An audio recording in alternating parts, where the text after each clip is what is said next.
नमस्कार साथियों, स्वागत है आप सभी को क्लासरूम नॉलेज के इस चैनल पे। आज के इस टॉपिक में हम देखेंगे क्यों पिछड़ रहा है बिहार।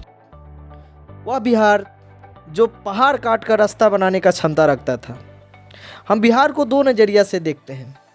एक तो जहां भारत को सबसे ज़्यादा IAS IPS देने वाला राज्य, और दूसरी तरफ देखें तो सबसे कम साक्षरता, गरीबी, सड़क, बिजली, स्वास्थ्य जैसी मूलभूत आवश्यकताओं से जूझ रहा है। एक तरफ हम इस इतिहास के दुनिया में जाए तो नालंदा जैसा विश्वविद्यालय जो पूरे विश्व को शिक्षा का अलग जगाया करता था, और दूसरी तरफ आज के समय में हमें शिक्षा लेने के लिए दूसरे राज्य और देश पर निर्भर रहना पड़ रहा है। अगर आपको इतिहास की दुनिया में हम पीछे ले चले तो बौद्ध का ये धरती रहा बिहार। चंद्रगुप्त मौर्य, नागार्जुन, रामधारी सिंह दिनकर, राजेंद्र प्रसाद जैसे विद्वान लोगों को बिहार की ऊंचाई छूने में योगदान दिया। अगर वही दूसरी तरफ देखें तो बिहार मजदूर और बेरोजगार देने वाला राज्य मुख्य रह गया। सोचने वाली बात यह है कि मेरे साथ के ही, हम लोगों के ही साथ के बने राज्य, अगल बगल के राज्य, वो आर्थिक स्थिति से मजबूत हो गए और उनकी विकास बहुत आगे चली गई, और हम क्यों पिछड़े रह गए। तो चलिए देखते हैं ये हमारा मुख्य कारण क्या है जिससे बिहार पिछड़ा रह गया। बिहार का बेरोजगारी और पिछड़ापन होने का मुख्य कारण है बाढ़ और सुखाड़। वहीं देखें तो बिहार की दक्षिणी जितनी भी ज़िले आती हैं वो सुखाड़ से जूझती है, और उत्तरी हिस्सा बाढ़ जैसी भीषण आपदा से जूझती है।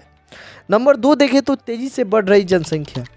हमारी बिहार की जनसंख्या इतनी तेज़ी से बढ़ती जा रही है जो पिछड़ेपन का मुख्य कारण बन चुकी है।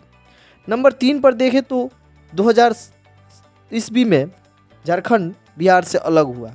अलग होने से जितने भी उद्योग थे वो झारखंड राज्य में चले गए, जिससे हमारे यहाँ बेरोजगारी जैसी आपदा का सामना करना पड़ा। सिलसिलेवार ढंग से देखें तो जिनमें सीमित कृषि भूमि, उद्योग की कमी, लैंड लॉक हो जाना और जातिवाद मुख्य समस्या है।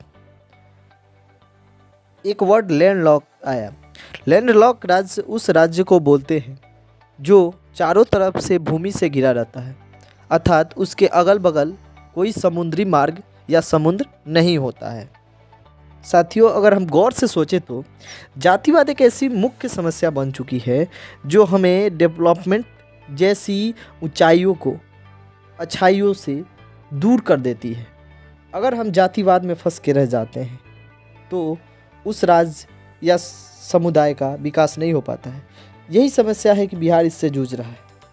और अगला मेन फैक्टर ये है कि बिहार में पॉलिटिकल स्थिरता नहीं है। पॉलिटिकल स्थिरता का मतलब कोई भी सरकार को अपनी पूरी टर्म और पूरी समय को पूरी नहीं कर पाती है, जिससे कि हमारे इकोनॉमिकल फैक्टर पे असर पड़ता है। नई सरकारें बनती हैं, नई कार्यभार होती है, और जिससे पैसा ज़्यादा लगता है और उनकी आवश्यकताओं को पूरा किया जाता है। अगर मित्रों आपको भी अगर कोई दूसरा और भी ऐसी टॉपिक दिख रही हो जिससे बिहार पिछड़ेपन का शिकार बना हुआ है तो कमेंट करके बताएं। अगले वीडियो में हम देखेंगे बिहार को हम फिर से कैसे मगध जैसा साम्राज्य और राज्यों के अपेक्षा विकसित और टॉप 1 पर पहुंचाएं।